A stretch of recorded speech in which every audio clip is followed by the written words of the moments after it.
Saya sempat baca di websitenya Top Capital nih. Kalau Top Capital itu menggunakannya ISO 31000 kan Pak, benar ya?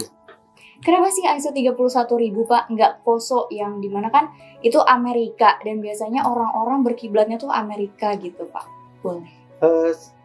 Simpelnya sih kalau kami dalam lembaga pelatihan melihatnya apa? Apa sih standar yang paling banyak dipakai? Nah, kalau kita melihat pada bagaimana ISO 31000 diimplementasikan di dunia usaha, kita lihat dulu berapa banyak sih negara yang pakai ISO 31000. Nah, kalau kita merefer ke kondisi yang terjadi pada POSO itu kan aturan yang muncul di Amerika yang flashbacknya kalau kita mau mundur ke belakang itu di tahun 2001 ketika ada skandal keuangan yang melibatkan dua perusahaan besar yaitu Enron dan WorldCom. Kemudian akhirnya muncullah pengetatan tentang internal control dan risiko di dalamnya yang diikat oleh Undang-Undang Sarbanes-Oxley. Nah, sehingga yang diikat oleh undang-undang ini adalah, atau internal control ini adalah perusahaan-perusahaan yang tercatat di Amerika. Di bursa Amerika tentunya, baik itu perusahaan yang tercatat sahamnya, obligasinya, maupun efek yang lain gitu. Nah, kemudian kalau tidak tercatat di Amerika seperti apa? Itu tadi diserahkan ke masing-masing. Apakah akan adopsi itu atau mengadopsi yang lain? Tapi kalau misalnya kita mau lihat ke belakang lagi dulu, seperti apa sih bentuk korporasi di Amerika? Amerika itu kan menganut one tier system, jadi tidak ada pembedaan antara posisi dewan komisaris dan direksi. Sehingga kalau kita bicara nanti akan menggunakan pendekatan yang lebih mudah dengan ada 3 lapis pertahanan gitu ya, mungkin agak sulit mengimplementasikannya dengan model Amerika. Gitu. Tapi kalau misalnya kita menggunakan POSO, mungkin akan lebih mudah karena biasanya dari standar menggunakan ISO maksud saya akan lebih mudah gitu.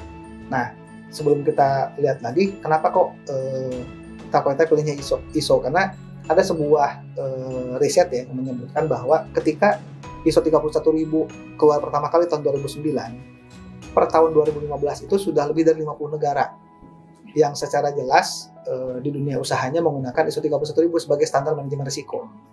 Sehingga ngapain kita nyari yang lebih sedikit kalau ada ternyata yang lebih mudah diterima gitu. Dan spesifik ke Indonesia sendiri gitu ya, begitu ISO 31000 keluar tahun 2009, kemudian diratifikasi menjadi SNI ISO 31000 atau menjadi standar nasional Indonesia ISO 31000 itu per tahun 2011. Dan ketika kemudian ISO 31000 diperbaharui dengan versi tahun 2018 di bulan Februari kalau saya tidak salah, di bulan Juli sudah keluar SNI ISO 31000 tahun 2018. Sehingga sebetulnya sejak tahun 2018 di bulan Juli standar nasional Indonesia terkait manajemen risiko sudah mengacu pada ISO 31000. Jadi ngapain kita menggunakan standar yang rumit atau standar acuan yang rumit dan mungkin tidak widely accepted gitu ya, tidak mudah diterima oleh semua orang ketika sudah ada standar yang lebih generik yang memang gampang dipakai dan mungkin lebih mudah disesuaikan sesuai dengan karakter dari sebuah manajemen risiko yang sangat dinamis gitu ya. Dan best practice-nya sudah banyak contohnya, sehingga kalau misalnya kita mau menerapkan untuk industri atau untuk kelompok aktivitas tertentu, acuannya banyak. Misalnya, misalnya untuk dunia usaha, untuk bisnis misalnya bisnisnya manufaktur, karena sudah pakai ISO 31000 kita tinggal googling, best practice ISO 31000 yang manufacturing, akan mudah ketemu gitu kan. Atau misalnya di bidang yang lain akan mudah ketemu. Dan uniknya lagi ISO 31000 itu pertama panduannya tipis, cuma 16 halaman ya kalau baca standarnya, sehingga dibacanya lebih mudah dipahami. Kemudian support sistemnya juga kuat, ada beberapa tools yang bisa dipakai untuk mengelola itu. Kemudian yang lebih enak lagi sebetulnya karena panduannya sifatnya generik, kita bisa padukan dengan standar-standar yang lain. Misalnya perusahaan sudah menggunakan standar manajemen mutu ISO 9001. Di dalamnya ada klausul tentang manajemen risiko, tapi tidak disampaikan secara clear bagaimana sih mengelola risikonya. Kita bisa gabungkan ISO 9001 dengan ISO 31000 dalam pengelolaan risiko. Sehingga lebih enak kan? Atau misalnya standar yang lebih rigid, misalnya standar apa ya? Standar sebuah industri misalnya. How to do-nya, kemudian how to create produknya. Kan tiap proses pasti ada risiko di dalamnya. Nah, kita bisa gunakan ISO 31000 sebagai panduan untuk mengelola risiko. Lebih mudah sekali. Sehingga saking mudahnya bahkan di standar ISO 31000 tidak mengkategorikan risiko. Karena apa? Yang dilihat oleh ISO 31000 khususnya tahun 2018 ya, hanya tiga kelompok. Pertama, bahwa ketika kita melaksanakan manajemen risiko, kita harus paham prinsip-prinsip manajemen risiko.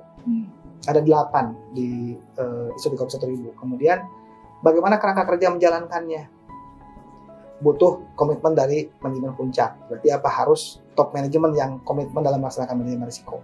Kemudian ada tahapan kerangka kerjanya. Dan yang paling penting prosesnya betul-betul sifatnya umum. Sehingga bahkan unit-unit kerja yang mungkin selama ini risikonya gimana sih?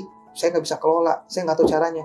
Bisa dengan mudah diadopsi dengan ISO 31000. Bahkan kalaupun misalnya kita belum menggunakan ISO, tapi kita punya standar-standar yang lain, kita bisa pakai itu dan kemudian mengelola risikonya dengan ISO 31000. Segitu mudahnya menerapkan. Cuma memang kalau untuk bisa memahami dengan betul, memang perlunya belajar lebih banyak gitu.